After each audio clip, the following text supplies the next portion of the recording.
Council President, Mr. Jones, to Ms. Shirley Stevens. At 25 Seventh Circle Drive, Seventh Tower in Cleveland Heights, Ohio, there's a CMHA building. It's Seventh Tower. They have no wheelchair ramps.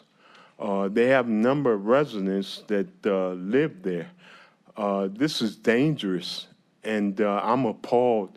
HUD is supposed to inspect this building. How could this be? How could they allow, how could they certify this building and have no wheelchair ramps? How could they let people with muscular dystrophy, you know, they walk with the walker that comes here. They can't walk up the stairs. They can't walk down the stairs.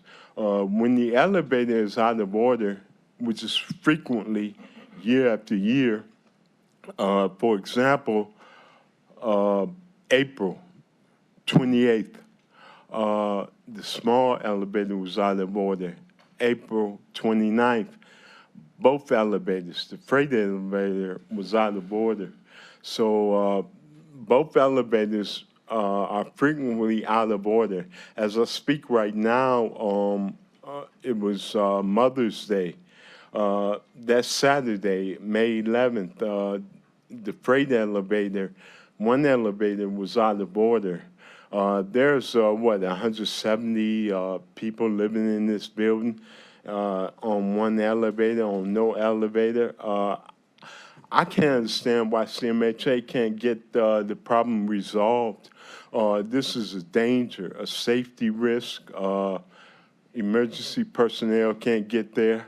You know, this is also a fire hazard. You know, people are going to burn up. This is a tragedy waiting to happen. Ms. Stevens, I would like you to address this issue.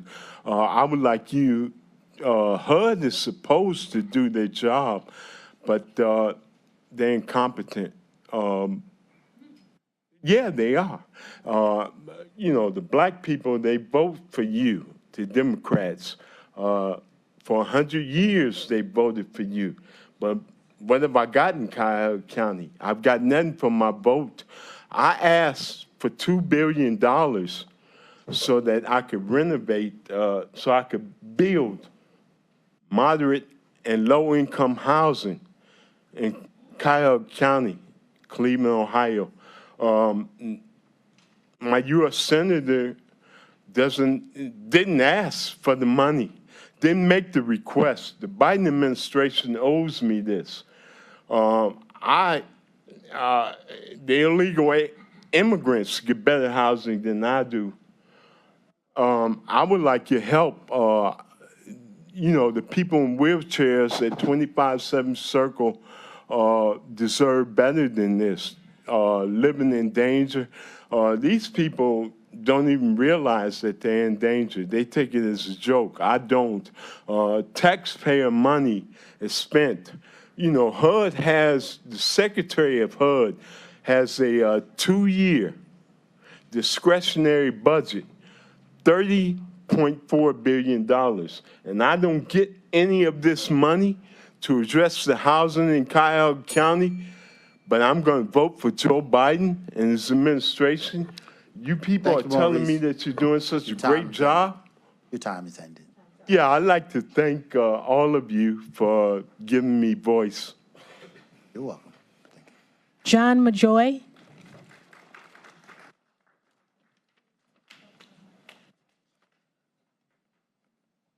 Good afternoon, members of council. My name is Chief John Majoy. I'm with the Newburgh Heights Police Department. Good to see some of your faces yet again. But I'm not here for the Newburgh Heights Police Department. I am here as the president of Cleveland Missing. And our organization was co-founded by Gina DeJesus, whom everyone knows, and her cousin Sylvia Colomb. And what our organization does is we help families who have missing loved ones. And who knows better than Miss Gina and her cousin Sylvia. We've been in existence since 2018, and we've helped scores of families in Northeast Ohio.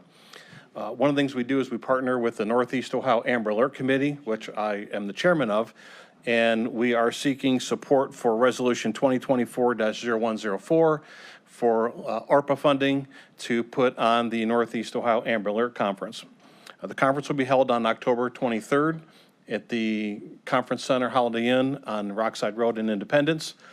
We have secured two very dynamic speakers, one of which is Elizabeth Smart, who is a kidnapping survivor herself, and also Chris Hansen, who has hosted the NBC Catch a Predator series for quite a long time.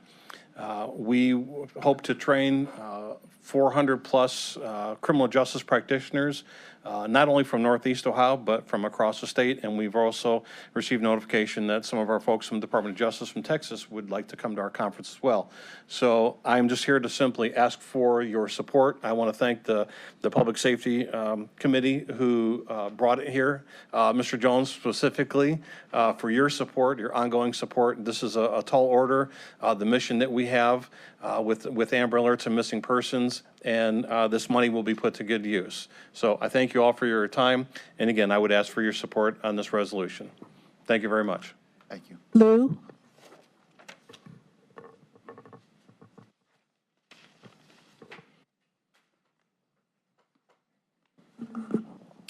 Good evening, everybody. Good evening.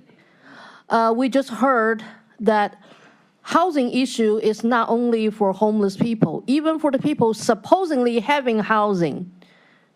CMHA housing is not any better than 2227 Payne Avenue. Then we also heard that we still have ARPA funds to go around helping the communities. So let me read something which you may not think relevant, but actually it is. This is a text message I have just received not too long before the meeting, so I couldn't send it in for you to enjoy that together. Okay, one person said, wow, I heard because she wasn't liked and she wasn't a team player. Adina, that means Adina Stevens, and her, I don't know who that is yet, were our best workers. We only have Ashley left that cares about us. This place has sunk to an all-time low. I'm hanging in there most of the time. I stay in my little closet rooms. The other person responded, of course, that's what they would say. The first person said, KK, that's the person you have seen me filing complaints, incidents, reports to you, grievances, with one more K in the brackets. Should have been fired a long, long time ago. Donna Bolton has turned into a bitch too. Sorry, I don't cuss. Sorry about that. I do my best to keep my mouth shut, but you know how difficult it is for me. Ha! So the second person responded, I miss you all so much. Then people don't care about you all. I pray for your strength all the time. It's very sad. Monica, who is another worker, you have seen her name in my past documents before. She's the one mostly helping people, but getting the blame as well. Also wrongly fired. Monica will be back soon.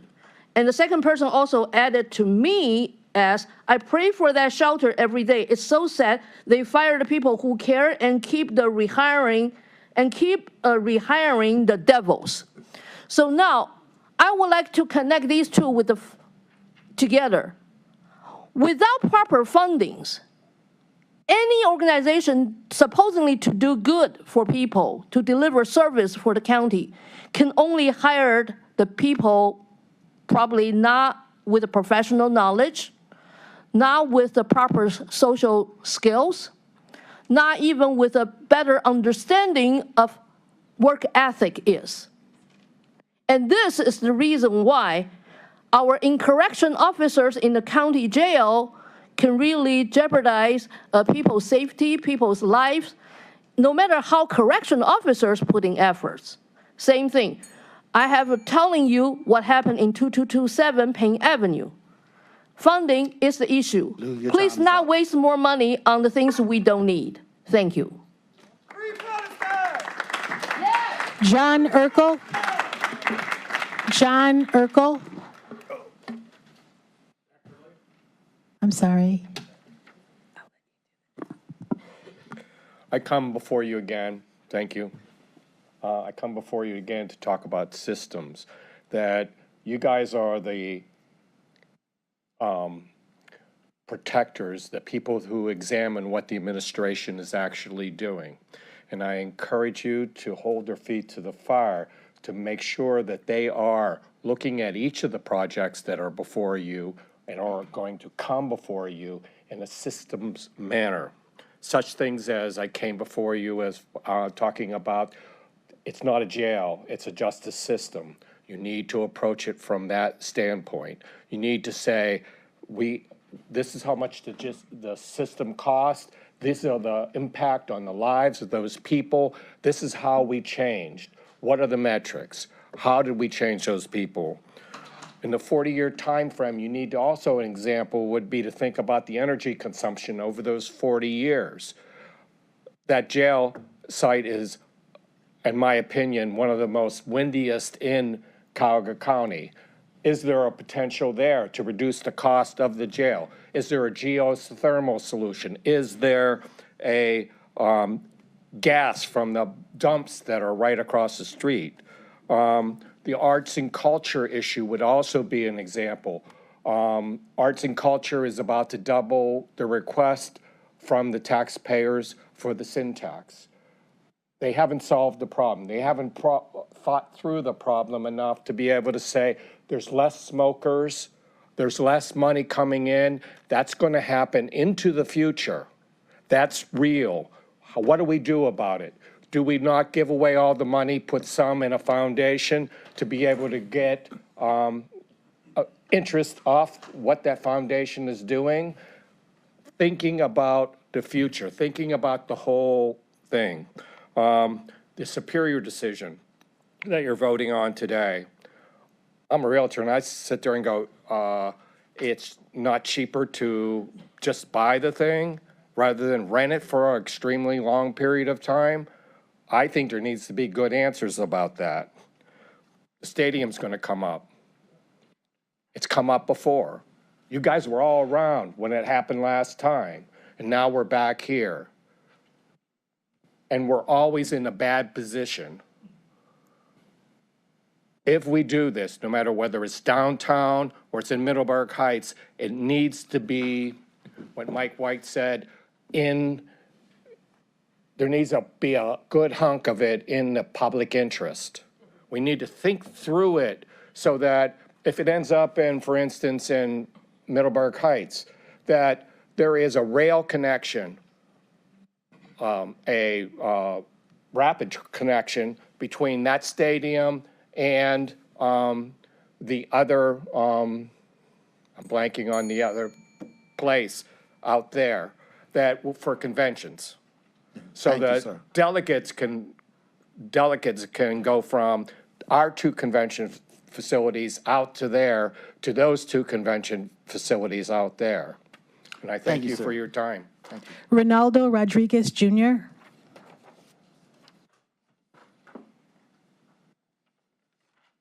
Hello.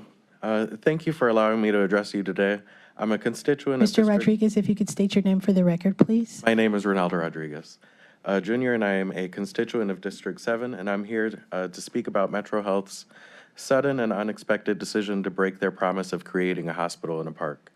For years now, patients in the community at large have endured construction, being told by hospital officials that once the Glick Center was completed, the existing outpatient plaza would be demolished and replaced by a new park between West 25th Street and Scranton Road from Metro Health Drive to Interstate 71. It is intended to create a more welcoming environment, excuse me, and would be the largest outdoor public green space in the Clark Fulton neighborhood. Stephen Litt of the Plain Dealer reported that the outpatient plaza has functioned as a wall along West 25th Street, sending a virtual keep out message to the surrounding community. A neighbor of mine recently gave me her thoughts on the updates, saying, "The plan was so nice, so inviting, and their promise to create a pocket green space deep in the complex after removing 14 acres of public green space from the plan is worthless. And the building they've chosen to keep in lieu of green space is arguably the most unfriendly building on the campus as seen from West 25th. No entrances, flat walls, parking garage at street level, just brutal." I was 9 years old the first time I had been to the hospital. My mom had been life-flighted there while giving birth to my baby brother. I still remember the terror I felt that day visiting Metro Health. It wasn't the fact that my mother was in the hospital that struck fear into my heart. She's a superhero in my eyes. It was the hospital itself that I feared. In an area encircled by highways and heavy industry, Clark Fulton desperately needs more green space. The neighborhood has one of the highest rates of childhood asthma nationally and has been disinvested in for far too long. Metro Health's abrupt decision to remove the park without consulting the community after years of extensive planning efforts adds to a long list of broken promises to my community by institutions and officials. I am asking you today to urge Metro Health as a public hospital to keep their promises. Data shows that outpatient visits at the main campus are down by almost half since the plan's inception, and the hospital cites its need for administrative space as the reason for backtracking on the long-promised park. I implore you to encourage Metro Health to seek alternatives, such as utilizing the former Deaconess Hospital, which they already own, for administrative space. The park, as planned, goes a long way to alleviating many of the negative social determinants of health at Metro's doorstep. Thank you. Edward Gallagher.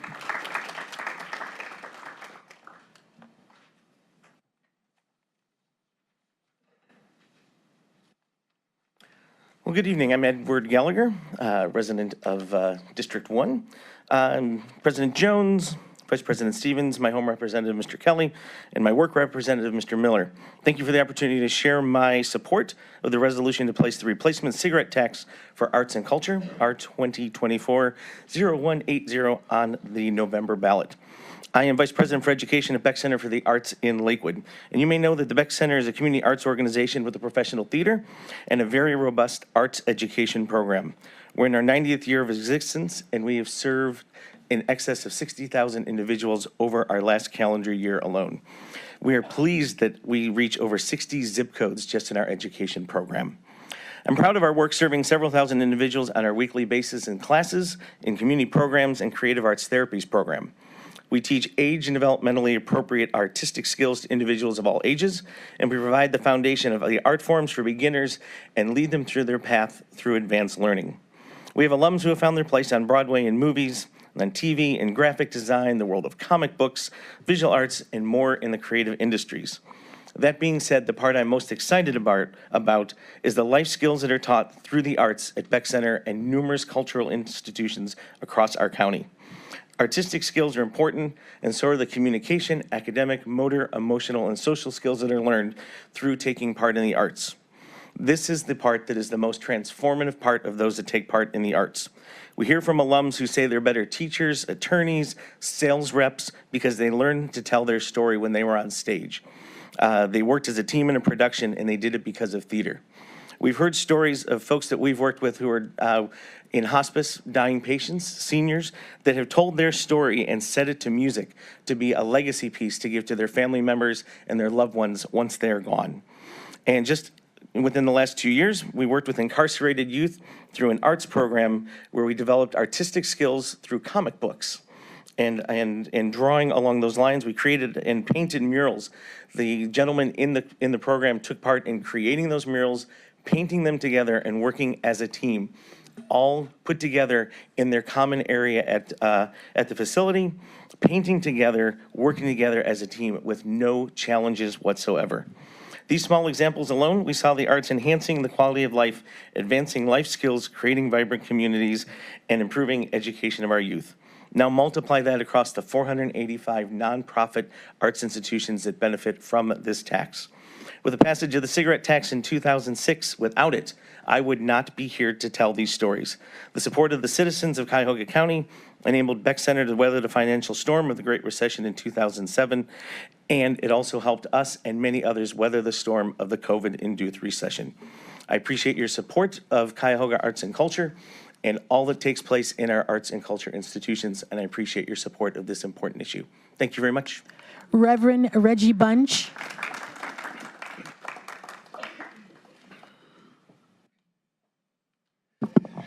Good afternoon, County Council, and I know I state my name. I know you said Reggie, but it's Regis Bunch or Evan Bunch.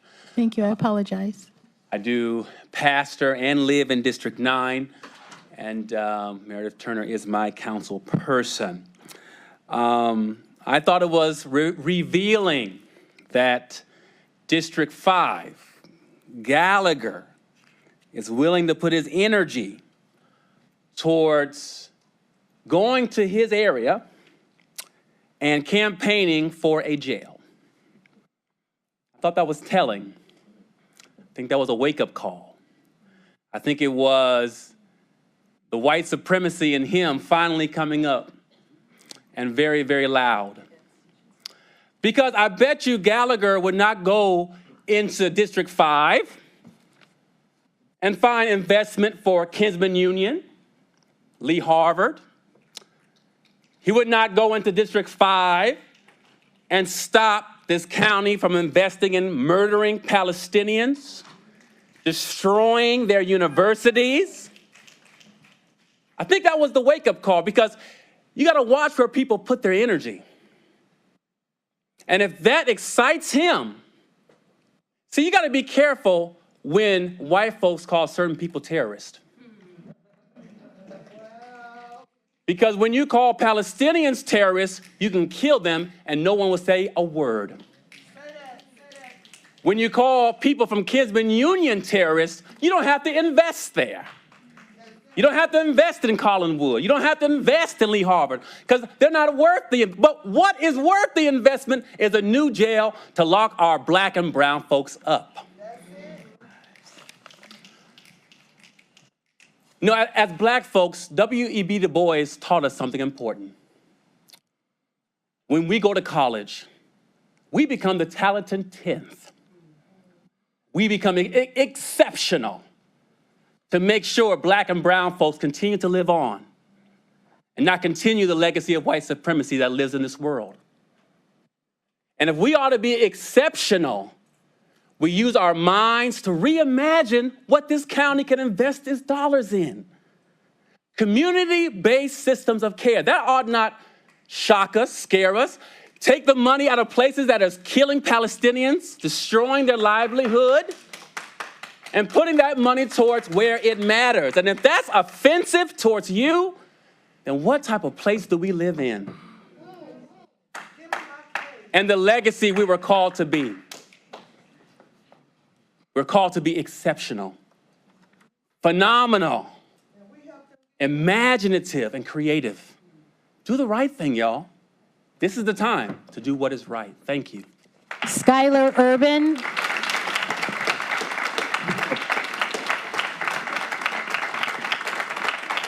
Skylar Urban.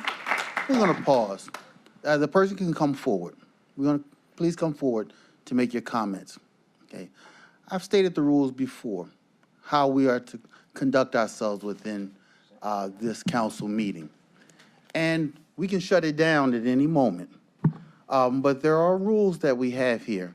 And one, we don't want to speak about any council member individually. Okay. We don't want to defame by calling names to any individual. Okay, we're here to represent the community and listen, and we do listen intently. But we do require a respectful public comment, and one that don't go against our rules, which are to not defame any individual councilman. Okay, speak to us collectively. Okay, and then we will continue. We will continue.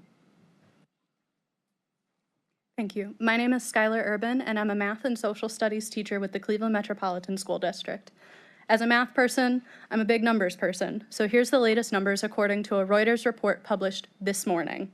Since October 7th, there have been a total of at least 35,000 fatalities, 25,000 of which have been fully identified by name, over half of which were women and children. Thousands more are still stuck beneath the rubble waiting for their time to join the list. Over 1,000 children have had one or more limbs amputated, most with no form of anesthesia or pain management. According to the UN World Food Program, Gaza has entered a, quote, full-blown famine, with 1.1 million of Gaza's population of 2.2 million at the catastrophic food insecurity level, the highest level of food insecurity when analyzing famine data. As a teacher in Cleveland, I see how critically our city needs funds invested back into Cleveland for things like food deserts, rehabilitation services, homelessness, and infrastructure. According to a county spokesperson, Cleveland has a total of around $16 million invested into Israel bonds, which go directly to fund the strengthening of an apartheid state and the violent illegal occupation of Palestinian land. We are paying for the purposeful siege and starvation of the Palestinian people while Clevelanders are starving as we speak. We are paying to push Palestinians out of their home while thousands of Clevelanders are homeless. We are paying to raise Gazan infrastructure to the ground as our own roads fall into disrepair. We are paying to carpet bomb schools and children while our own children struggle to get a quality education and teachers and school staff struggle to make a living wage. We demand that Cleveland discloses their investment portfolio and divest from weapons manufacturers and all companies supporting Israel's apartheid state. Students speaking out against this injustice at Case Western Reserve University have been treated with nothing but hostility, discrimination, and racism. Students have been suspended, fined, removed from campus, and banned from graduation simply for exercising their First Amendment right to free speech by protesting peacefully. Across history, students have always been on the right side of history. Sit-ins for civil rights at Howard University beginning in 1943, UC Berkeley's protests for freedom of speech in the 60s, protests against the Vietnam War in 1970 leading to the Kent State Massacre where I grew up, the movement to end South African apartheid starting at Columbia in 1985, nationwide Black Lives Matter protests in 2020, and many more. Students are always on the right side of history, and the students at Case Western are no different, so we call to defend these student activists.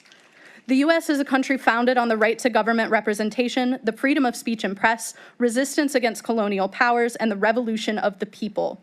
And the rocket's red glare, the bombs bursting in air, gave proof through the night that our flag was still there. So tell me, why is it that we celebrate revolution when the flag is red, white, and blue, yet we condemn it when it is red, white, and green? The next generation will learn about us in their history classes, and it is up to you all to show what side of history Cleveland was on. Thank you. Sean Abbott Keffler. Sean Abbott Keffler.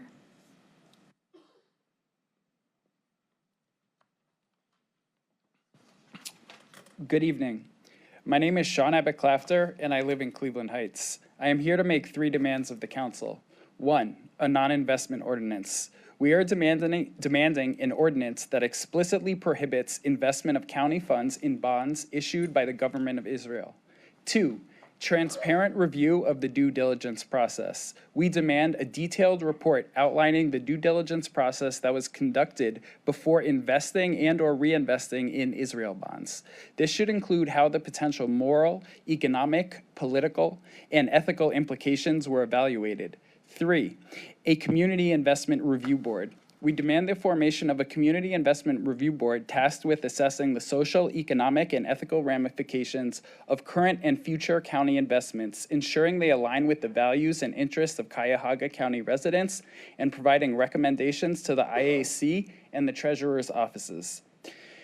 During what the International Court of Justice calls a plausible genocide, this county has made the following investments in the state of Israel. On December 4th, 2023, the county made 3 purchases of Israel bonds. 1, a purchase of $2 million worth of bonds maturing in December 2025, carrying an interest rate of 5.36%. 2, a purchase of $5 million worth of bonds maturing in December 2026, carrying an interest rate of 5.39%. 3, a purchase of $3 million worth of bonds maturing in December 2028 and carrying an interest rate of 5.59%.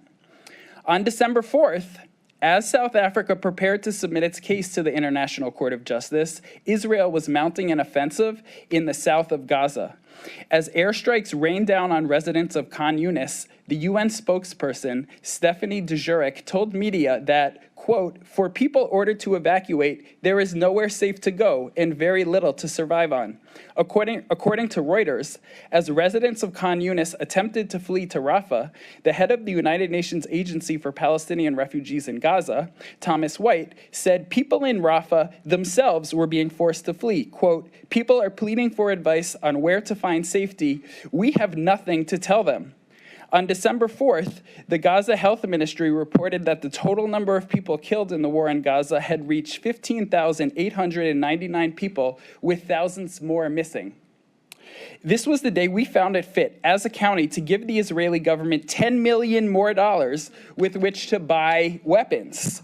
And for the record, Israel is the only foreign government from which the county buys bonds. But this $10 million, which added to the $6 million in Israel bonds the county held prior to October 7th, wasn't enough. On March 15th, long after the International Court of Justice had heard South Africa's case and declared the situation in Gaza a plausible genocide, when the Gaza health minister reported that the death toll had reached 31,490 people, the county decided to invest $3 million more in Israel bonds. Specifically, on March 15th, the county purchased $3 million worth of Israel bonds that mature in March 2029 and carry an interest rate of 5.31%. I'm wondering about these interest rates. How many bodies is a 5.59 rate of return worth? How much blood money are we trying to get? Thank you. Thank you.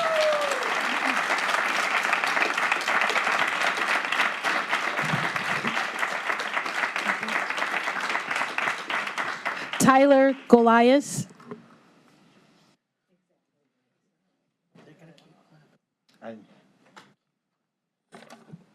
Hello, I'm Tyler Goliath. I'm from North Olmsted, District 1, meaning Mr. Kelly there represents me. I'm not part of any organization. I'm just a concerned Cuyahoga County resident. But before I start, what I have planned to say, you, Mr. Jones, mentioned earlier that you listen to what we say intently. And I have to say, last meeting, Mr. Sweeney of District 3 was quite the chatty Cathy. I saw him talking with his buddies up there. He was blocking his face with a white sheet of paper as if that makes it any less disrespectful. We saw him on his phone. I would just like to ask if Mr. Sweeney and the rest of you can have a modicum of respect for our constituents and at least pretend like you're listening to what we're saying, okay? This is not your time. If I'm here and you're here, doesn't that make this our time? All right, now what I have planned. The last few meetings here, we had Guardians games going out there. They're playing the Texas Rangers later tonight. They used to have a different name, though, if you remember. It's funny. Usually the liberal people I know here in Cleveland hate being reminded that the Guardians used to be called the Indians. We're the Guardians now. We're better. Don't talk about it. Yeah, just bury every ugly thing from our past to protect ourselves from liberal shame, right? Indians was a misnomer, one that was demeaning to Native Americans, so we changed our name. Because we care about Native Americans here, right? I'm sure you all remember the history our country has with our indigenous populations. We showed up, started building colonies where they lived, started pushing tribes out, killed the ones who resisted. Can you believe some of them resisted, by the way? Why would they enact such violence by resisting? If you really think about it, both sides are at fault now. We continued, built more, pushed more out, killed more. This happened over the process of hundreds of years. Small doses of colonization rather than all at once. We eventually reduced Native American populations by an estimated 95%. And then and only then did we allow the few that remained to join not a shared democracy, but absorb them into our democracy. Genocide, pretty bad, right? Probably shouldn't do that again, huh? Well, 76 years ago, on this very day, the U.S. not only allowed but encouraged the terrible history with our indigenous populations to be repeated again when we chose to recognize Israel on May 14th, 1948, enabling their colonization efforts against the Palestinian population. You can't move 5 or 6 million people out of a country and fill them up with 5 or 6 million more and expect both sets of them to be pleased, said Harry Truman. That's what Harry Truman sounds like, right? We had to take it in small doses, he says. Can we microdose colonization, please? It's easier to consume that way. This was only 24 years after the Native American Citizenship Act of 1924, mind you. One colonization effort here has its grand finale, and then 24 years later, we throw our support at another one on the other side of the world. Did you forget or do you not care? Which version of negligence are you claiming? Not only are you supporting those following in the footsteps of our terrible history of colonization with those Israeli bonds, but you used our tax money to do it. It's been 76 years. It's not too late to stop that support or prevent something like this happening again. Free Palestine.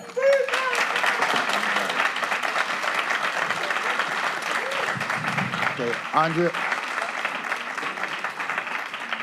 Again, I've shared the rules. We want to keep this cheering and the jeering down. We cannot be efficient. We want everyone to have an opportunity to speak, but every time we don't follow the rules, it just takes us more time. We cannot get everyone in. So please respect the rules and allow each person to speak. Janos Yalix.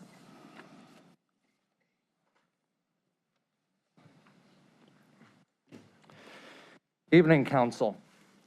My name is Janos Jalic, and I work here in Cleveland. Now, before I begin my speech, I would like to address a previous incident. A white-bearded gentleman to my right tried to reprimand me for painting my hands. And I did not paint them in these council chambers. I, in fact, painted them in the bathroom because I was trying to be respectful to you all. This is wrong, and you all know it. Nobody should respect us with any amount of decency. Screw your rules, kids are dying. Tomorrow is Nakba Day, May 15th, the day the British withdrew from the Palestinian Mandate and left them at the mercy of the Israeli occupation. Since 1948, we have had 76 years of Nakba, 76 years of genocide, 76 years of occupation, and 76 years of catastrophe. They began the Israeli occupation the same year that the International Declaration of Human Rights was published, as they covered 3 years after victory in Europe over the Nazis. I want to be very clear with this. The Nazis were declared dead in May 1945. They are not dead. They are here. May 1945 was simply when they went global. They run AIPAC, they run the White House, they run this county council, for Pete's sake. They run the police department. It's atrocious. Operation Paperclip was when many Nazi scientists were in fact smuggled out to the United States, and Werner von Braun even built our rockets. It's wonderful. The fascists that butchered Jews and Roma in the Holocaust are the very same fascists that shot Jalen Walker. The very same fascists that killed Frank Tyson in a bar fight, really a lynching.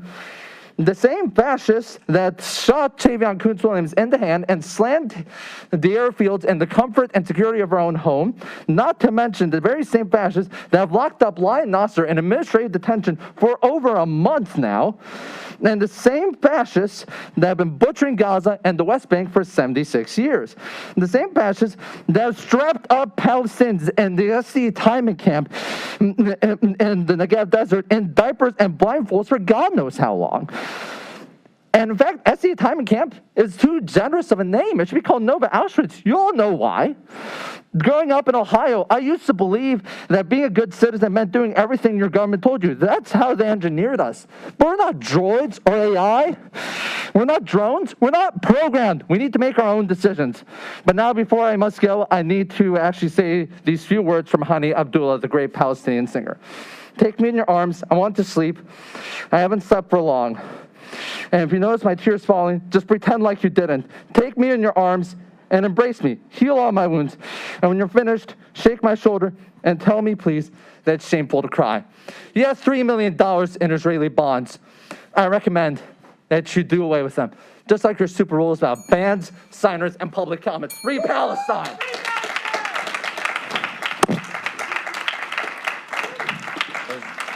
Shaveen Nasir. Shaveen Nasir.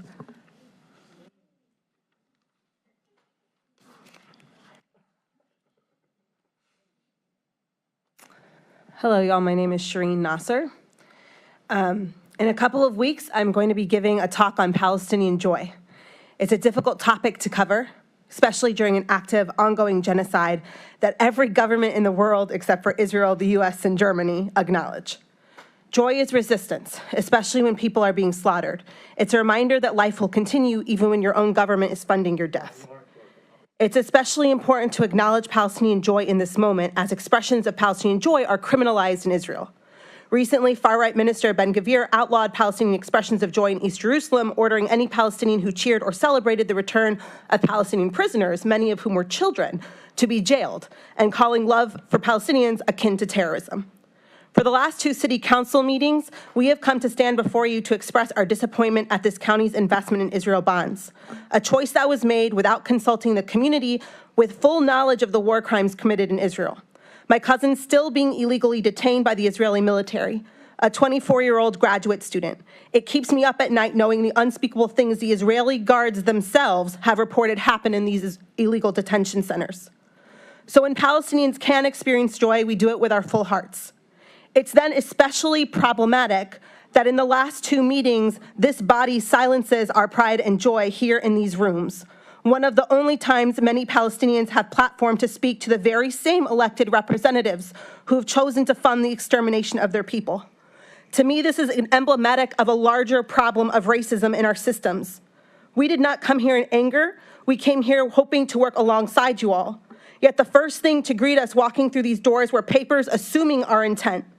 On these papers was a sentence noting that we have the ability to cheer and clap as long as we do not disrupt proceedings. Remember that rules and decorum have always been used in these spaces to silence Black and brown voices. We will continue to work alongside you all to help ensure the same errors that led this county's investment in war crimes are not repeated. That we as citizens of this great county can take our civil duties to support the process of county investments so they're in line with the community's desire for ethical spending. People are showing up here in great bravery by standing in front of individuals, elected representatives who sit on a body that has funded the murder of their people, whether it's in Palestine or in the jails right here at home.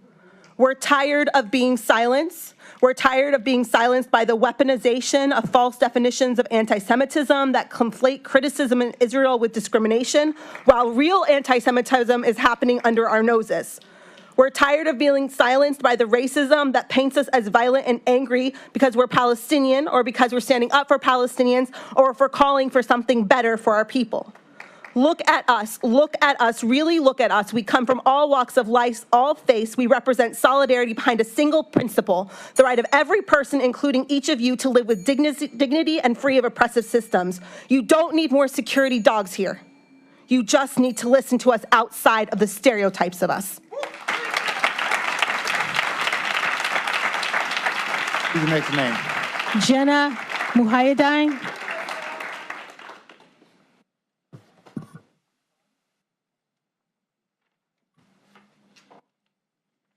Good evening, Council. My name is Jenna Muhayedine, and we come here for the third time with a new set of asks. And it's a shame that Chris didn't show his face today, and it's a shame that these are the same people.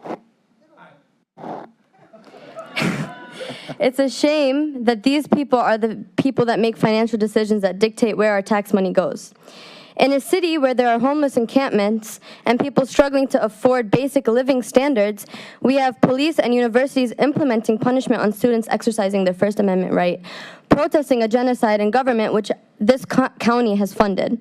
Our asks are simple, and this could turn a new leaf in community building and relationships with council. They include 1, an explicit ordinance that prohibits the reinvestment of county funds in bonds issued by the government of Israel. 2, an establishment of a community investment review board that reviews future investments, ensuring that they're in the interest of this county's citizens. And finally, 3, a transparent review. What are you whispering? A transparent review of the due diligence process, a detailed report which assures that the political, economic, moral, and ethical implications are evaluated. And I want to put emphasis on this last part. As the immorality of the Israeli occupation and siege on Gaza has been completely and utterly exposed. This past Sunday, we celebrated Mother's Day. And in Gaza, there are now 30,000 orphans with no mother or father, or food, or water, or school, or house, and 40,000 dead children. Because each of these Palestinians that were murdered, man or woman, adult or child, were once the apple of their parents' eyes, and this unsolicited funding towards a government who has imposed brutal sanctions on a people whose only crime was living must come to a complete end. Thank you. Carly Riggins. Carly Riggins.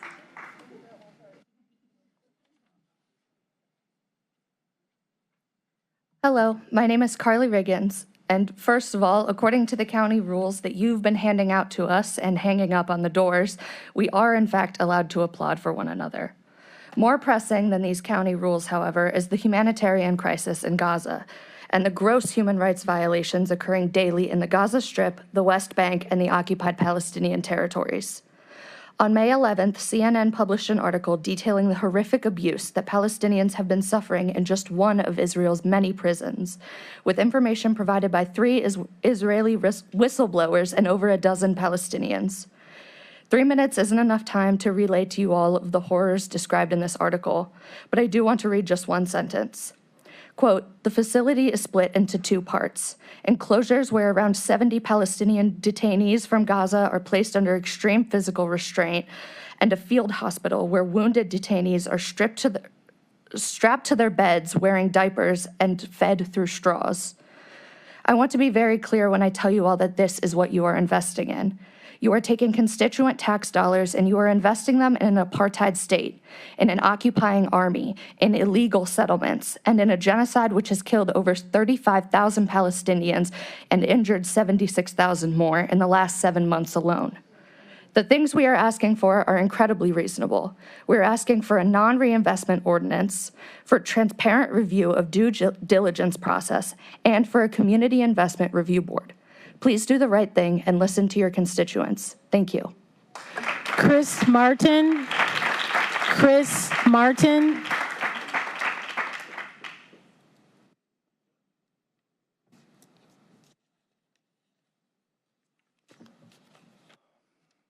Chris Martin, County District 7. The last time I spoke here, it was to argue against an anti-democratic regressive sales tax to fund a jail. I lost that argument. This body passed, and against his campaign promise, the county executive signed that tax. At that time, I used the analogy of guns and butter. What do we choose to spend our money on? Currently, the county is of the opinion it is better to invest $13 million in a government committing war crimes and violating human rights laws daily than it is to invest in the residents of Cuyahoga County. That is, in my opinion, shameful. But hey, you also have the opportunity to squeeze more than twice as many pennies out of fewer smokers, disproportionately poor people of color to fund the quote-unquote arts and culture. Now, look, I love the Beck Center. I saw Jitney there just the other week. But do I think my ability to see an August Wilson play outweighs exploiting the poor? No, I don't. I don't know, y'all. I'm just frustrated by your continued desire to tax and punish the poor, to fund and protect and invest in the rich who do harm to society. Also, Councilor Jones, just a note about something that you said earlier. If your rules actually did prohibit naming individual council members, you would be inviting a First Amendment lawsuit. I have a little bit of experience with that. Your rules prohibit addressing individual council members. They don't prohibit naming them. So if I wanted to say Councilman Gallagher is not paying attention to me right now, I would be allowed to do that under your rules. Thank you. Rob Loftus. Rob Loftus.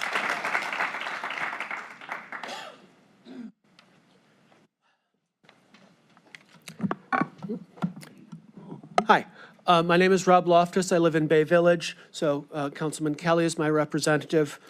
There are a lot of different angles you can take in making a statement like this, a public statement, but I really want to emphasize the humanitarian angle because I think it is something where we can have something in common, a natural human urge to protect children. And we can come together on that. That's something we can agree on.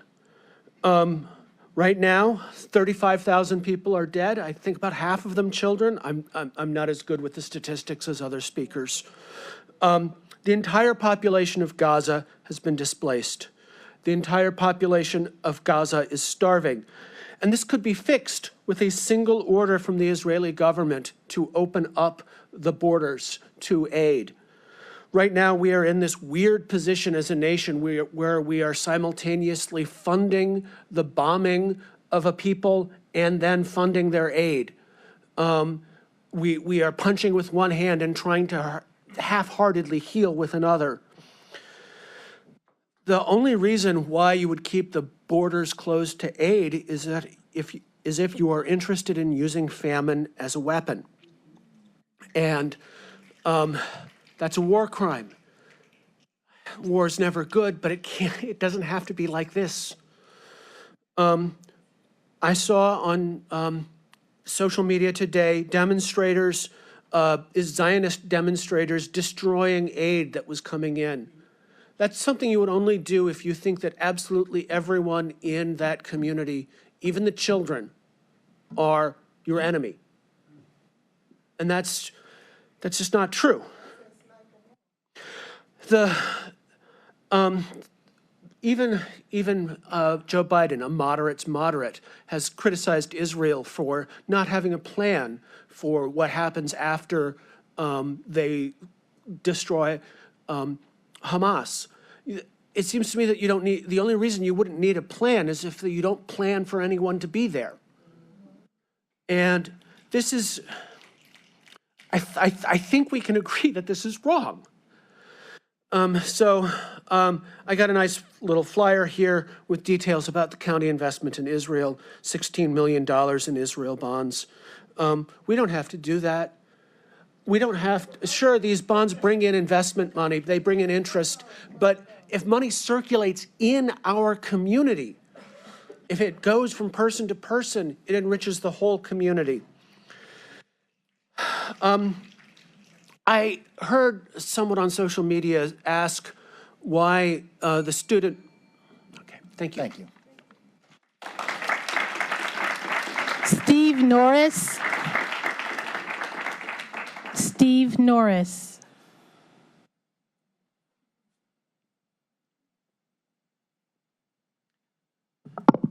Hi, my name's Steve Norris, and I'm calling today for divestment from Israel bonds. People have said pretty clearly about how the $16 million could be used here at home.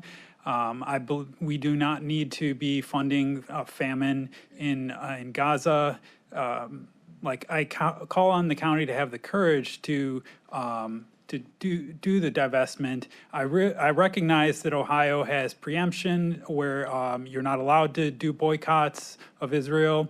But if you're, I call on you to have to support home rule, to support freedom of speech, and to have the courage of your investments and stand up for human rights and against a famine in Israel or in Gaza. Thank you. Alyssa.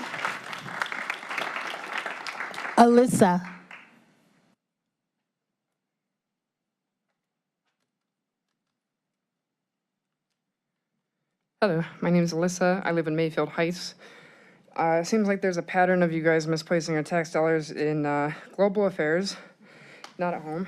And it's kind of concerning. This is my first time here, so bear with me. I'm a little scatterbrained with all the information I'm taking in because I'm learning some things today. My main concern was that there was an application, or rather a membership commitment form filled out by you guys in 2021. I'm not sure as of how current that is or if we are still current members of this network, but it's called the Welcoming Network.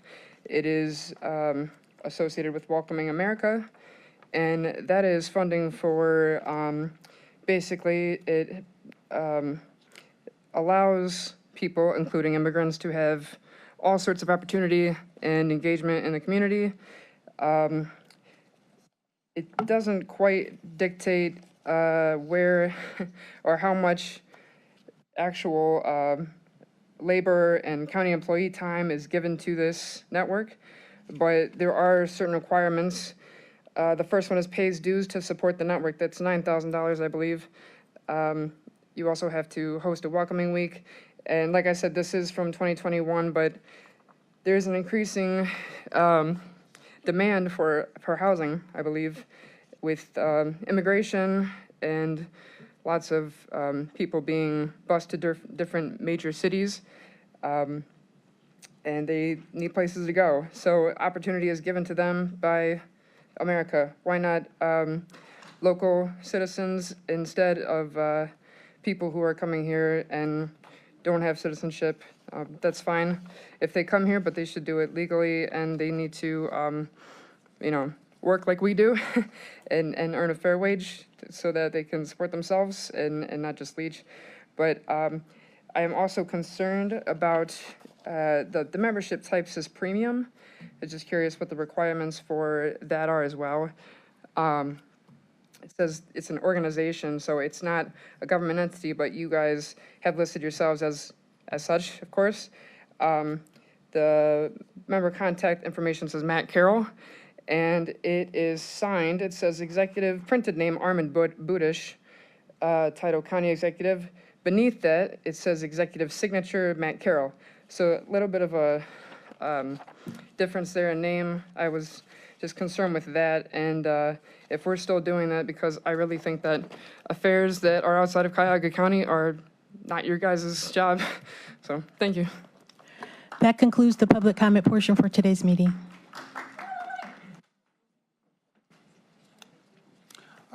At this time, we'll entertain a motion to excuse council members Mike Byrne and Jack Strawn from today's meeting. So moved. Second. Properly moved and seconded. All in favor, say aye. Aye. Opposed? Ayes have it.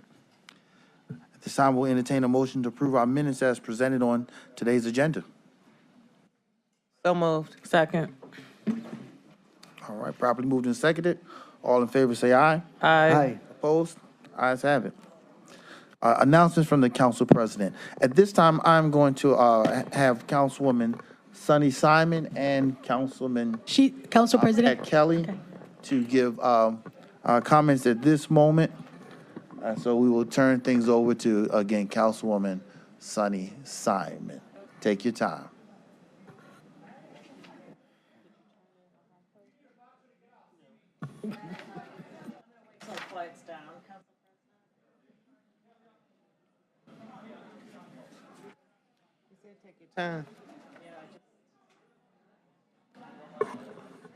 I think we should wait a minute for a moment of silence when it's silent. But I will say that I'm going to make a statement about the Euclid police officer, Jacob Durbin, who was slain on Saturday, and that I would like us to take a moment to recognize that loss, and I can proceed now if it's okay. The tragic loss of Jacob Durbin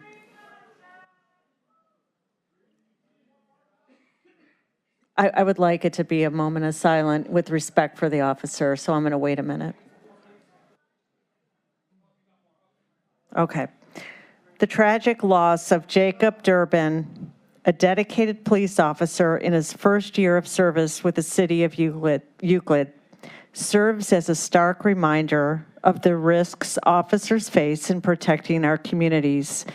We mourn Officer Durbin's sacrifice and stand in solidarity with his loved ones and colleagues as we honor his bravery and commitment to keeping us safe. Mr. Durbin, Officer Durbin, was only 23 years old. His father serves in the Euclid Police Department, and it's a great loss to the community. So I wanted to take a moment for that. All right. This time, Councilman Kelly. Thank you, Mr. President. I just wanted to recognize that this is National Police Week that is going on right now, and tomorrow, May 15th, is National Police Memorial Day, and that was created in 1961 and signed into law by President John F. Kennedy, that the law enforcement officers who have lost their lives should be honored every May 15th. It's especially heavy on our hearts with this week because of the loss of Jacob Durbin, who was killed by ambush. I don't want to, you covered that great. I appreciate that. And I express my deepest gratitude to Officer Durbin for his sacrifices and tireless efforts in upholding justice and maintaining peace, not only in Euclid, but also as a military man. So let us just stand together in appreciation and support of our local law enforcement officers this National Police Week. And I thank all for their service.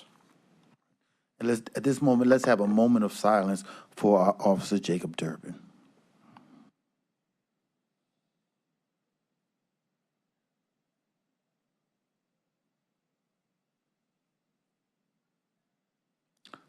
Thank you. At this time, messages from our county executive. Thank you, Council President, members of council. Good evening. Our minds are thinking alike. My first acknowledgement was going to be deep sympathy to the Jacob Durbin family, to his fiancee, Liv Wupker, and it's just a tragic loss. You both said it well. I do want to thank members of the Euclid Police Department, the Shaker Police Department, U.S. Marshals, and notably our Sheriff's Department, who were on scene and a great support over the weekend. I received calls from Sheriff Patel frequently. We were in exchange with Mayor Gale and Mayor Weiss. It's a tragedy that befell an officer who's just beginning his career. And again, you know the tragic loss, but I wanted to very specifically say hearts out to the family. As was noted, his father was also a member of the Euclid Police Department, and he's scheduled to be married this summer to Liv. So our hearts go out to the family of Jacob Durbin and mourn his tragic loss. I do want to again thank our Sheriff's Department because they continue to add value community by community, day by day, and I appreciate them. Wanted to reference if it hasn't already been on your radar, there are heroes in our midst, like the gentleman we just talked about and his family, just serving in the line of duty. Speaking of line of duty or just citizen duty, if it wasn't on your radar, I wanted to commend the person of John Stikovich, who 38 years retired, Local 310. Talked to the business manager today about him. He, in his retirement, opened a repair shop here in Cleveland, and that's alive and well. He was on his way to work May 6th, and at West 102nd and Thrush on his way to work at his shop, he saw a young mother standing out on the sidewalk in panic. It was Samantha James, who was out holding one of her two babies. When he approached, the mother said there was another baby, a twin, in the house, in the burning house. It was a fire in their house. John Stikovich crawled inside the house below the smoke, was unable to locate the baby at first pass. He returned, and the mother identified where the baby was from the house, and it was in the back of the house near the kitchen. Mr. Stikovich bravely went in a second time. This is just a citizen responding to a call of urgency from a mother, and he put his hand through an opening in the house, literally was reaching around, and he felt the baby, and he heard the baby, and he brought the baby out, and he saved the baby's life. Shortly after, Cleveland firefighters arrived on the scene, and the house was totally engulfed in flames. So I just wanted to say, and there were others on scene, firefighters Ryan Ross, Pete Ross, but to John Stikovich, hats off for a heroic human act who saved the life of a young one in our community. Thanks, Mr. President. That's all I have. Thank you. At this time, legislation introduced by council. Consideration of resolutions of council for first reading and referral to committee. Resolution 2024-0169, awarding a total sum not to exceed $20,000 to The Gathering Place for the purchase of a vehicle to provide services to residents of the city of Cleveland from the District 1 and 2 ARPA community grant funds. This item will be referred to the Community Development Committee. Resolution 2024-0170, awarding a total sum not to exceed $10,000 to the Near West Theater, Inc. for safety and security planning from the District 3 ARPA Community Grant Fund. This item will be referred to the Community Development Committee. Resolution 2024-0171, awarding a total sum not to exceed $125,000 to the City Club of Cleveland for the renovation of office space from the District 3 and 10 ARPA Community Grant Funds. This item will be referred to the Community Development Committee. Resolution 2024-0172, awarding a total sum not to exceed $10,000 to Case Western Reserve University for the National Youth Sports Program from the District 9 ARPA Community Grant Fund. This item will be referred to the Education, Environment, and Sustainability Committee. Resolution 2024-0173, awarding a total sum not to exceed $10,000 to the Literacy Cooperative for Dolly Parton's Imagination Library from the District 9 ARPA Community Grant Fund. This item will be referred to the Education, Environment, and Sustainability Committee. Resolution 2024-0174, awarding a total sum not to exceed $50,000 to DNA Rising for the Foundation of Home 2 project from the District 9 ARPA Community Grant Fund. This item will be referred to the Health, Human Services, and Aging Committee. Resolution 2024-0175, awarding a total sum not to exceed $500,000 to the University Hospitals of Cleveland, Department of Ophthalmology Eye Institute, and it's for the purpose of enhancing their services and diagnostic capabilities project from the District 10 ARPA Community Grant Fund. This item will be referred to the Community Development Committee. Resolution 2024-0176, awarding a total sum not to exceed $250,000 to the Cleveland Metro Parks for the Cleveland Community Sailing Center project from the District 10 ARPA Community Grant Fund. This item will be referred to the Community Development Committee. Resolution 2024-0177, awarding a total sum not to exceed $100,000 to Future Heights, Inc. for general operating costs from the District 10 ARPA Community Grant Fund. This item will be referred to the Community Development Committee.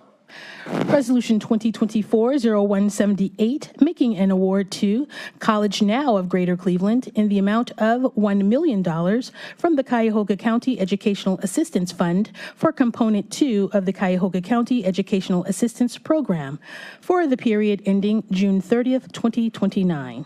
This item will be referred to the Education, Environment, and Sustainability Committee. Resolution 2024-0179, adopting various changes to the Cuyahoga County Non-Bargaining Classification Plan. This item will be referred to the Human Resources Appointments and Equity Committee. Resolution 2024-0180, determining to submit to the electors the question of replacing the excise tax on the sale of cigarettes for the purpose of funding arts and cultural facilities and programs in the county. This item will be referred to the Committee of the Whole. Resolution 2024-0195, supporting an application for funding under the Clean Ohio Fund Green Space Conservation Program, available through the Ohio Public Works Commission on behalf of Western Reserve Land Conservancy for the conservation of ecologically significant areas adjacent to Euclid Beach Park in the city of Cleveland. This item will be referred to the Education, Environment, and Sustainability Committee. Resolution 2024-0196, supporting an application for funding under the Clean Ohio Fund Green Space Conservation Program, available through the Ohio Public Works Commission on behalf of West Creek Conservancy for the conservation of ecologically significant areas in the Watershed Divide Conservation Initiative in the cities of Broadview Heights and Brecksville. This item will be referred to the Education, Environment, and Sustainability Committee. Mr. President, Councilman Miller. may I please have my name added to 2024-180 on arts and culture? Let's add Councilman Miller's name. Committee reports and consideration of resolutions of council for second reading. Resolution 2024-0131, awarding a total sum not to exceed $25,000 to Front Steps, Housing and Services, Inc., for the purpose of sustaining stability project from the District 3 ARPA Community Grant Fund. This item will move to the May 28th council agenda for consideration for third reading adoption. Resolution 2024-0140, awarding a total sum not to exceed $130,000 to the Ohio Aerospace Institute Great Lakes Biomimicry Lab for the Cuyahoga County Business Sustainability Initiative from the District 2 and District 11 ARPA Community Grant Funds and the General Fund. All right, well, we have a proposed substitute and council staff. Trevor McAleer will present. and Good speak to this afternoon, item. council members. Trevor McAleer, County Council staff. Before you this evening is a proposed substitute that would increase the total award from $130,000 to $140,000. The proposed substitute adds $10,000 from the District 9 ARPA Community Grant Fund. The current funding sources is $20,000 from the Department of Development's General Fund budget, $100,000 from the District 2 ARPA Community Grant Fund, $10,000 from the District 11 ARPA Community Grant Fund. And if you accept the proposed substitute, it would add the $10,000 from the District 9 ARPA Grant Fund. All right, we'll entertain a motion to accept the proposed substitute. I so move. Second. Properly moved and seconded. Is there any discussion on the proposed substitute? If not, all those in favor of accepting the proposed substitute, say aye. Aye. Opposed? Ayes have it. And now this item will move to the May 28th council agenda, again for consideration for third reading adoption. Resolution 2024-0141, awarding a total sum not to exceed $284,000 to the City of Garfield Heights for the Park Equipment Upgrade Project from the District 8 ARPA Community Grant Fund. And this item will also move to the May 20th council agenda for consideration for third reading adoption. Resolution 2024-0142, awarding a total sum not to exceed $2,500 to the Cuyahoga County Land Reutilization Corporation for the Mount Zion Baptist Church Hill Project from the District 9 ARPA Community Grant Fund. This item will also move to the May 20th council agenda for consideration for third reading adoption. Resolution 2024-0144, awarding a total sum not to exceed $10,235 to Future Heights, Inc. for the Heights Music Hop event from the District 10 ARPA Community Grant Fund. This item will move to the May 28th council agenda for consideration for third reading adoption. Consideration of resolutions of council for third reading adoption. Resolution 2024-0104, awarding a total sum not to exceed $10,000 to the Cleveland Family Center of Missing Children and Adults for the Northeast Ohio Amber Alert Committee training event from the District 8 ARPA Community Grant Fund. Move to adopt. Second. Mr. President, this was heard in committee, and I will turn it over to you, the sponsor of this ARPA legislation. All right, thank you. And we've heard from the chief of Newburgh Heights, and we all know this is good work. This is good work. We have all heard of DeJesus, Gina, and the role she has played in supporting this initiative. And I couldn't be happier to support this and the good work that this chief is doing, and that in the organization. So again, I ask for my colleagues' support. All those in favor say aye. Aye. Opposed? Ayes have it. Resolution 2024-0132, awarding a total sum not to exceed $15,000 to the Swing Phi Swing Social Fellowship Incorporated Greater Cleveland Chapter for the Mentoring Achieves Positive Pearls program from the District 7 ARPA Community Grant Fund. Second. I just asked my colleagues to support this ARPA application. Anytime that we can mentor young adults is very good, and it goes with the history of HHS and what we're trying to do, have some prevention tools along with working on the current issues that we're faced. So I ask my colleagues to support. All those in favor say aye. Aye. Opposed? Ayes have it. Resolution 2024-0135, awarding a total sum not to exceed $27,000 to the City of Euclid for the Euclid Hope Task Force from the District 10 and 11 ARPA Community Grant Funds. Move to adopt. Second. Thank you. This ordinance was heard in a resolution was heard in committee, and we discussed this collaborative community program to address violence prevention in the city of Euclid, which is timely, and Cleveland adjoining. Okay, with my colleague Cheryl Stevens, we both wanted to support this.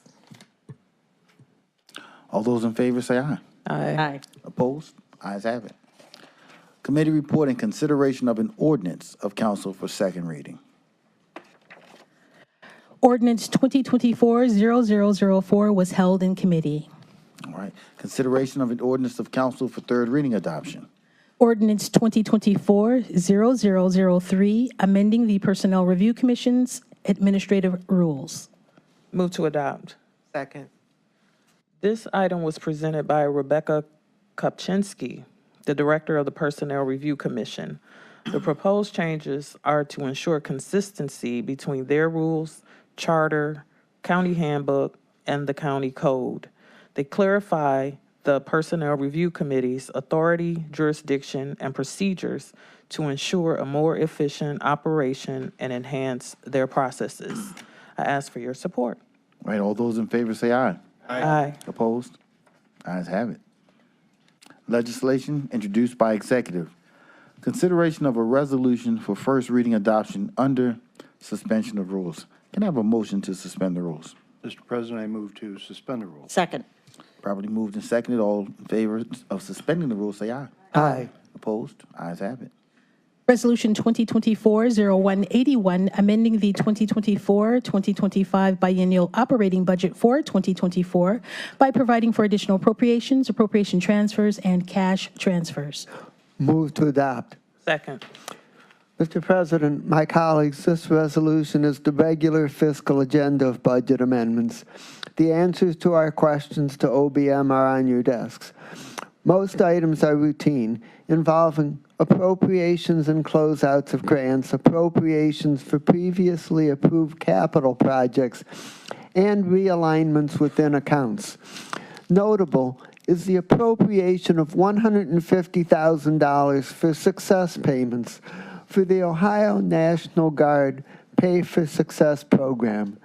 These will be Cuyahoga County's first success payments under a Pay for Success program and will reflect success in enabling more Ohio Guardsmen to take advantage of state-funded educational opportunities. I recommend passage on first reading suspension. All right. All those in favor say aye. Aye. Opposed? Ayes have it. The resolution is adopted. Consideration of resolutions for first reading and referral to committee. Resolution 2024-0182, amending the 2024-2025 biennial operating budget for 2024 by providing for additional fiscal appropriations, appropriation transfers, and cash transfers to meet the budgetary needs of the Department of Information Technology. This item will be referred to the Finance and Budgeting Committee.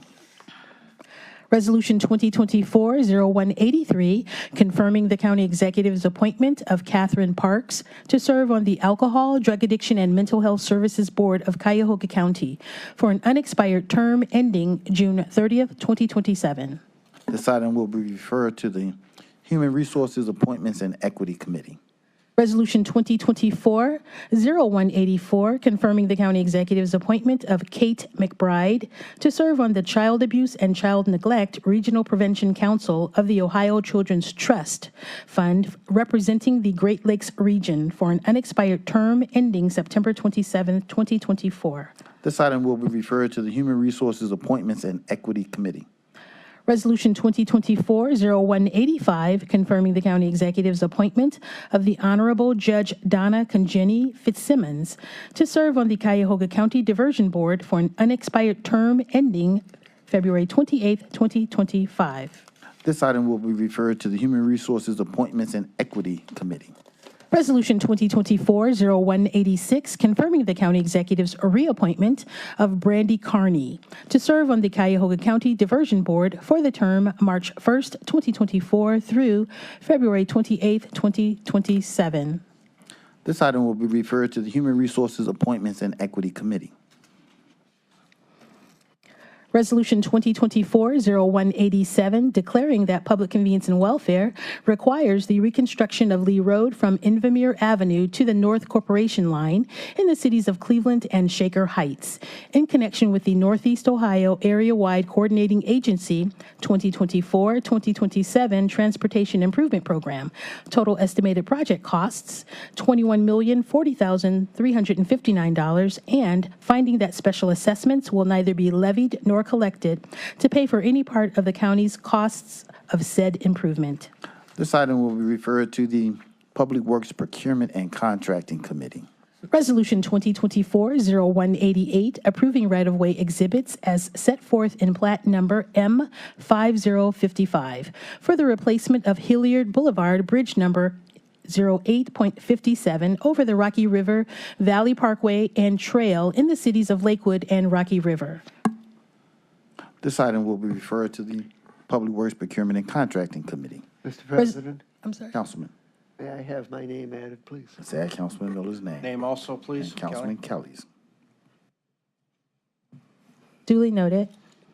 Resolution 2024-0189, authorizing an amendment to Resolution Number R 2022-0132, dated June 7, 2022, which authorized a state contract purchase on purchase order number 22001945, now known as purchase order number 24001045, to the Safety Company doing business as MTech Company for the purchase of one replacement Dynavac straight jet truck and two Q's TV trucks for the sanitary division by changing the amount not to exceed from $905,461.72 to $934,683.72. And this item will be referred to the Public Works Procurement and Contracting Committee. Resolution 2024-0190, making an award on requisition 13820 to the Murphy Contracting Company in the amount not to exceed $718,000 for the Cuyahoga County Medical Examiner's Building Elevator Modernization Project. This item will be referred to the Public Works Procurement and Contracting Committee. Resolution 2024-0191, making an award on requisition 14113 to Anthony Allega Cement Contractor, Inc., in the amount not to exceed $4,456,756.61 for rehabilitation of Garfield Boulevard from Warner Road to Turney Road in the city of Garfield Heights. This item will be referred to the Public Works Procurement and Contracting Committee. Resolution 2024-0192, authorizing an economic development loan to Jumpstart, Inc., in the amount not to exceed $2 million for the Jumpstart Evergreen Fund. This item will be referred to the Economic Development and Planning Committee. Resolution 2024-0193, authorizing an amendment with Medical Mutual of Ohio for stop-loss insurance services for county employees and their eligible dependents, and Cuyahoga County Benefits Regionalization Program participants, employees, and their eligible dependents for the period January 1st, 2023 through December 31st, 2023, to extend the time period to December 31st, 2024, to change the terms, and for additional funds in the amount not to exceed $1,934,511, effective January 1st, 2024. This item will be referred to the Human Resources Appointments and Equity Committee.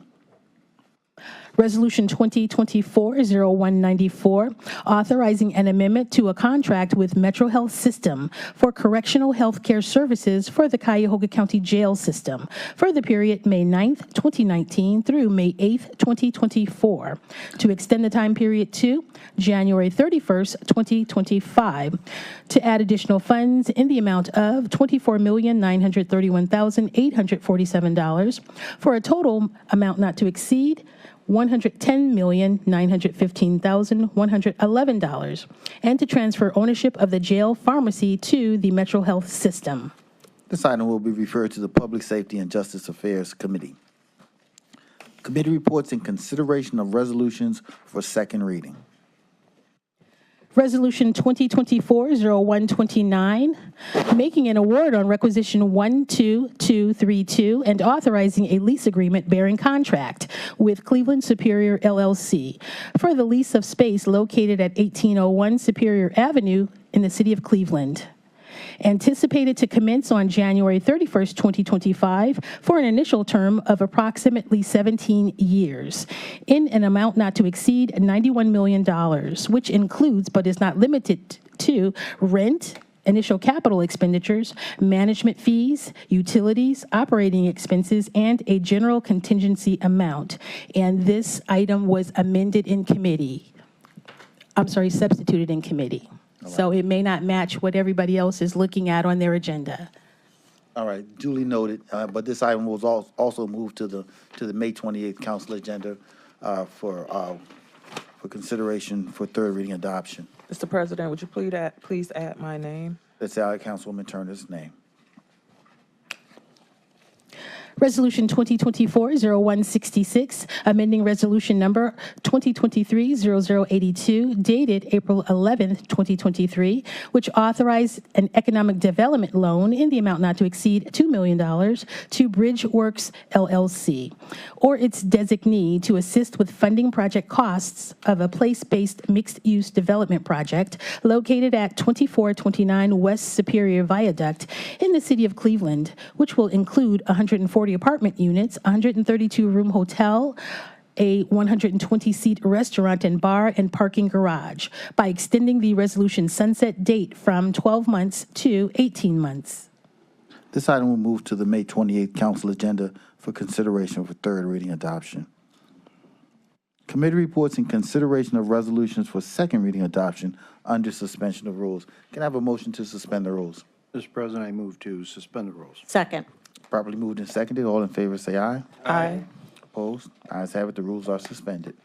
Resolution 2024-0149, confirming the county executive's appointment of Dr. Molly Wimbiscus to serve on the Alcohol, Drug Addiction, and Mental Health Services Board of Cuyahoga County for the term July 1st, 2023 through June 30th, 2027. Move to adopt. Dr. Wimbiscus presented to the Human Resources Committee regarding her desire to serve on the Alcohol, Drug Addiction, and Mental Health Services Board. Dr. Wimbiscus has been a child psychologist at the Neighborhood Family Practice since 2016 and an assistant professor at the Cleveland Clinic Lerner College of Medicine. Her background and extensive experience working with childhood mental health issues will be an incredible asset to the Adams Board, and I ask for your support in appointing her. All right, all in favor, say aye. Aye. Opposed? Ayes have it. Resolution 2024-0150, confirming the county executive's appointment of Tiffany Green to serve on the Cuyahoga Regional HIV Prevention and Care Planning Council for the term April 1st, 2024 through March 31st, 2027. Move to adopt. Second. The upcoming 8 appointments and reappointments are recommendations for the Cuyahoga Regional HIV Prevention and Care Planning Council. All of these individuals presented their interest in serving and went into detail on what motivates them to serve on this important council. Their interest in volunteering their time was admirable. I ask for your support in appointing and reappointing all of this individual and the upcoming individuals. All right, all those in favor, say aye. Aye. Opposed? Ayes have it. Council President, Rule 9C allows for the reading of very similar items by abbreviated titles. Therefore, items 3 through 9 will be read into the record by abbreviated titles if there are no objections. No objection. Okay, Resolution 2024-0151, confirming the county executive's appointment of Lorsania Moore for the term April 1st, 2024 through March 31st, 2027. Move to adopt. Second. I ask for your support. All right, all those in favor, say aye. Aye. Opposed? Ayes have it. Resolution 2024-0153, confirming the county executive's reappointment of Billy Gayhart Jr. for the term October 28th, 2023 through October 27th, 2026. Move to adopt. Second. I ask for your support of Mr. Gayhart Jr. All in favor, say aye. Aye. Opposed? Ayes have it. Resolution 2024-0156, confirming the county executive's reappointment of Naima O'Neill for the term April 1st, 2024 through March 31st, 2027. Move to adopt. I ask for your support of Ms. O'Neill. All in favor, say aye. Aye. Opposed? Ayes have it. Resolution 2024-0157, confirming the county executive's reappointment of Julia Patterson for the term October 28th, 2023 through October 27th, 2026. Move to adopt. Second. Ask for your support of Ms. Patterson. All in favor, say aye. Aye. Opposed? Ayes have it. Resolution 2024-0158, confirming the county executive's reappointment of Faith Ross for the term October 28th, 2023 through October 27th, 2026. Move to adopt. Second. Ask for your support of Ms. Ross. All in favor, say aye. Aye. Opposed? Ayes have it. Resolution 2024-0159, confirming the county executive's reappointment of Carla Ruiz for the term April 1st, 2023 through March 31st, 2026. Move to adopt. Second. Ask for your support of Ms. Ruiz. All right, all in favor, say aye. Aye. Opposed? Ayes have it. Resolution 2024-0160, confirming the county executive's reappointment of Stephanice Washington for the term October 28th, 2023 through October 27th, 2026. Move to adopt. Second. I ask for your support for Ms. Washington.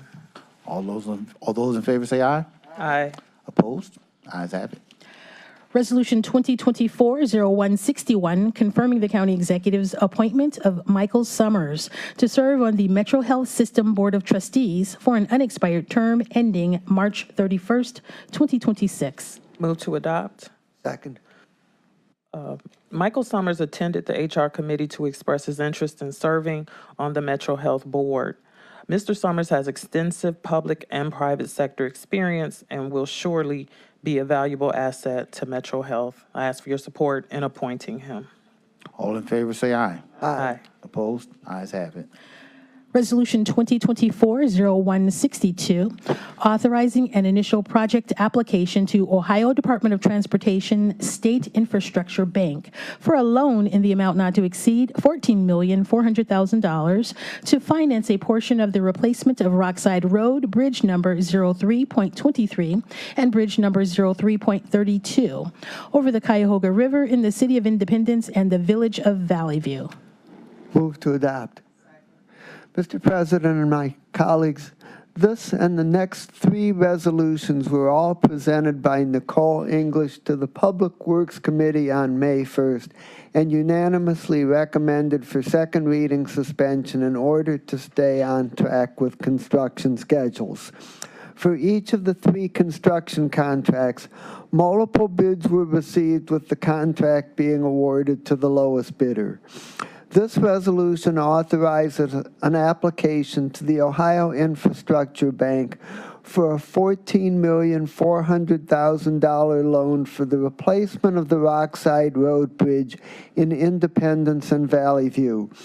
The loan principal will be repaid by NOACA. The county will pay 3% interest and 20% of the origination fees. The total cost is $21 million, with 69% coming from the Infrastructure Bank loan, 22% from Ohio Public Works, and 9% coming from County Road and Bridge. All right, all those in favor say aye. Aye. Opposed? Ayes have it. Resolution 2024-0163, making an award on Rugby 888 to Northeast Ohio Trenching Service, Inc., in the amount not to exceed $1,574,530.45 for the elimination of Chagrin River Road, bridge number 02.40 over Deer Lick Creek in the village of Bentleyville. Move to adopt. Second. Mr. President and colleagues, this resolution approves a contract with Northeast Ohio Trenching Service for $1,574,530 to eliminate a bridge over the Chagrin River in Bentleyville. Project planners found a solution in which the bridge is taken down and the street is rerouted along a path that does not require crossing the river at a savings of approximately $1 million compared to bridge replacement. Funding is 69% county motor vehicle license tax and 31% Ohio Public Works. The construction start date is June 28th of this year. All those in favor say aye. Aye. Opposed? Ayes have it. Resolution 2024-0164, making an award on requisition 14071 to Carvo Companies, Inc., in the amount not to exceed $1,047,176.68 for a resurfacing of Sheldon Road from Ingle Road to Smith Road in the cities of Brook Park and Middleburg Heights, in connection with the 2021-2024 Transportation Improvement Program. Move to adopt. Second.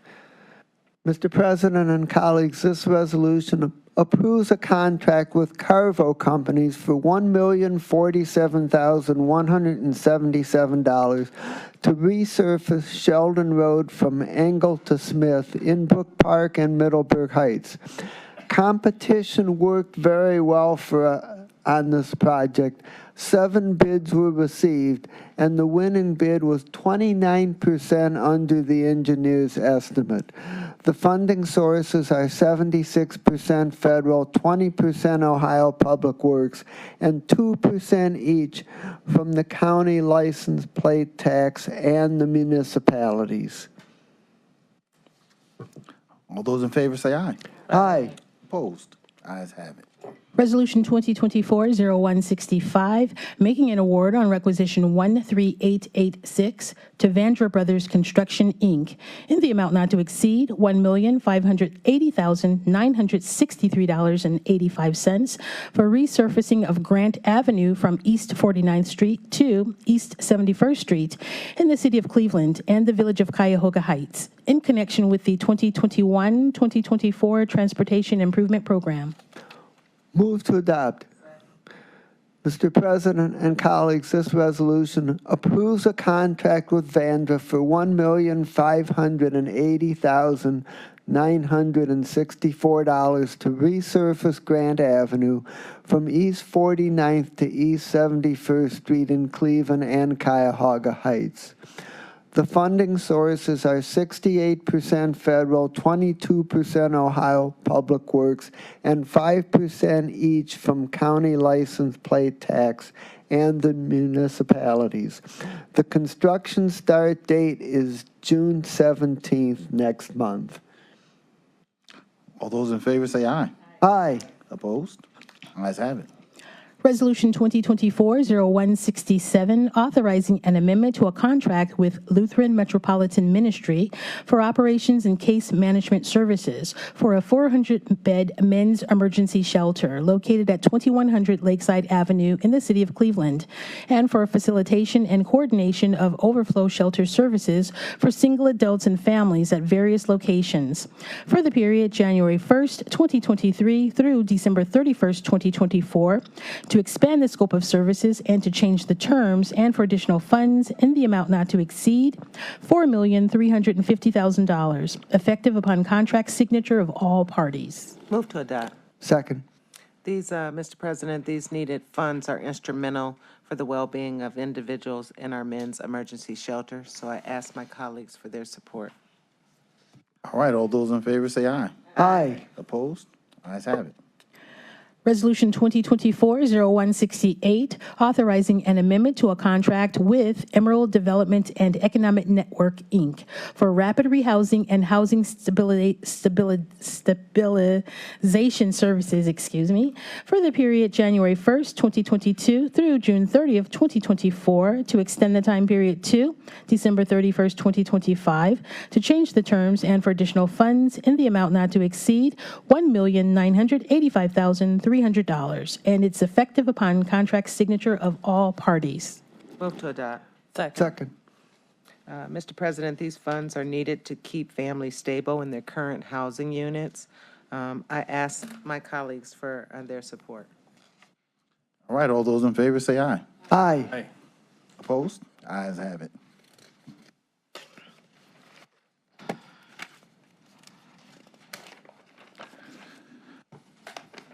All right, at this time, are there any miscellaneous committee reports? Mr. President Councilman Miller.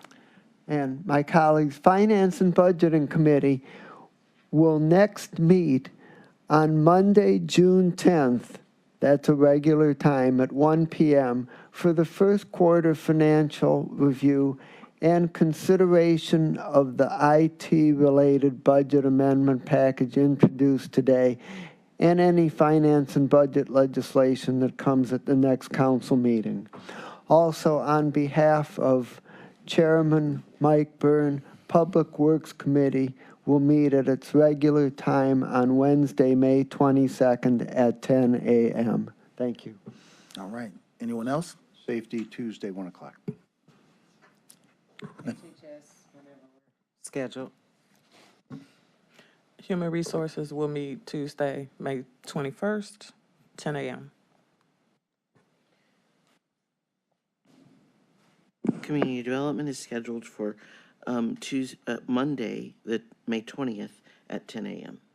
Education Environment, Wednesday, the 23rd at 3 p.m. to hear all the items that were referred to committee today. The 22nd. I thought you said the 21st was Monday. No, 22nd. Okay. 20. Okay. But I think that puts HHS on the 22nd at about 1 o'clock? Wednesday. Yep, all right. All right, if there are no further miscellaneous reports, Yes. thank you. Let's go right ahead. Well, the time has come. Council President, thank you so much. We set out a challenge, a haiku challenge to staff, to council members, and to the executive team. We've heard from a few, but I want to start with Councilman Miller, who will present his haiku. And just to, as a summary, haikus are 3 lines to create an ambiance and a conception, 5 syllables, then 7, then 5.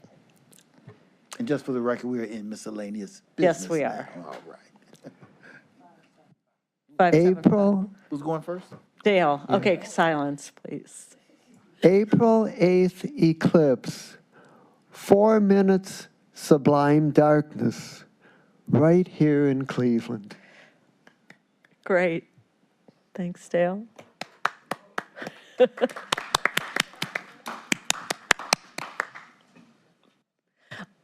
Councilman Gallagher. I've got to set the mood.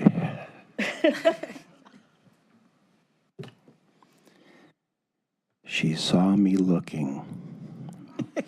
My heart left me wanting more. Will it ever be?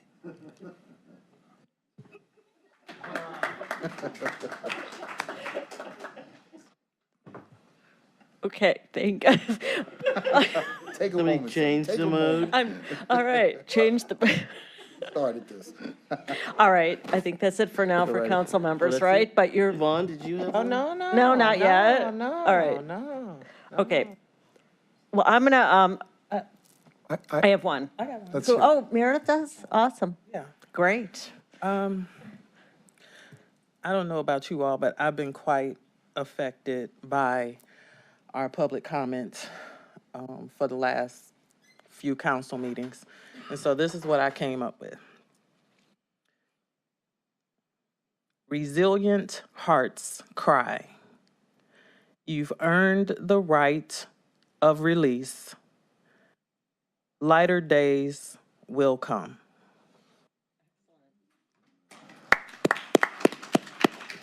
Excellent. Thank you. Not yet. You're not off the hook. Okay. Here's mine, entitled Migration. Spring is welcome here. Migratory birds fly through, safe with opaque glass. All right, all right, all right. Okay. Thank you. So I'm going to turn to staff, but first I do have one from former interim director of sustainability, Valerie Katz, who wrote about the county's new electric utility entitled Resilience. clever microgrid, sourcing power from the sun, staving off the dark. And now I would like staff to approach the podium. We can start with Joe Nani, Chief of Staff. And Cynthia, do you have one? Council member, Yes. may I also say the executive has one for you if you want to hear it? Yes. Yeah. And I was going to, oh, great. Okay, so, and Eric, and you're not off the hook, Chief of Staff either. So if you want to Next time, get I something promise. together. I'll work on it for next time, I promise. All right, I can't wait to hear the executive. Why don't we have the executive and then staff? You Well, ready? Thank you, Councilwoman Simon. You guys are a hard act to follow, so I'll try. But Crooked River flows. We share our story and soul. Almost lost, now strong. That's great. What Okay. white-bearded man approaches. Okay, Cynthia. All right, well, Cynthia Mason, council staff. No. My haiku is, life is not measured in material things, but in action for others.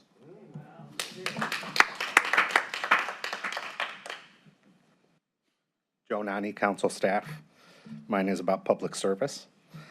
Selfless hearts converge, serving communities' needs. Public good thrives on. Was that your real one, Joe? I thought you had some other ones. Okay. You don't want to read those. Okay. Good. Trevor McAleer. Good evening, everybody. Mine is about this mandate from the councilwoman that we all write haikus. So it's a 2-verse haiku, so there's 2 verses. I hate doing this. Haikus are not required in the county code. The county charter is silent on the matter, but I love poems. I like that. You made that up during this meeting, didn't you? All right, is that it? I am going to challenge Mike King. Do you have anything? No, not for public consumption today. So that leaves a challenge to Eric Janis. I'm going to invite Doyle. Brendan, you're going to be on the hook next time, and my other colleagues too. But thank you so much for participating in this. You know what? It's so interesting to see what sparks people's passions and how this little 3-line poem can convey so much in 3 lines. So thank you. All right, thank you, Councilwoman Simon. That was fun. Councilwoman, is this still being recorded? We are still being recorded. Okay, then I won't. Yes. Are you ready? I won't have one tonight, no. You want to? All right, okay. All right, well, if nothing else holds our attention, our council meeting Oh, is wait. now. Oh, yes, go right ahead. I Yes. just wanted to share something right quick. Please. Well, can I have my name added to a few things? Andrea, 0171, 0176, 0180, 0195, 0196, and 0187. What I wanted to share was, I want to thank you all so much for voting to support the Metro Teen Summit. And I wanted to commend publicly the work done by Chief Wayne Hudson from the Shaker Heights Police Department. Last Saturday, we hosted with ARPA dollars, the Metro Teen Summit, which was an exciting day of learning, growth, and fun at the Shaker Heights Main Library. Was in person. There were 81 youth, not to mention all the other staff and vendors that were present. They were eager to connect and share experiences and gain valuable insights. The goal was to inspire the teens through engaging speakers, interactive workshops, and networking opportunities. And again, I also want to thank Chief Wayne Hudson for Shaker Heights' quick work on Sunday. I was actually leaving the house and I couldn't move anywhere. I wasn't sure what was happening, but I know that there were supports from multiple police departments. I know Beechwood was there. as well as the sheriff's departments. But I also want to give a special shout out to Captain Jay Hodge, who participated in the Teen Summit. There were also 5 corrections officers there, 2 special deputies, and 2 other deputies. So I just wanted to thank my colleagues publicly for supporting this amazing event for the youth. It was a countywide. It was open to any youth in the county. And so I'm hoping we can run this back. Thank you for your support. Any other comments? Any other miscellaneous business? If not, if nothing else holds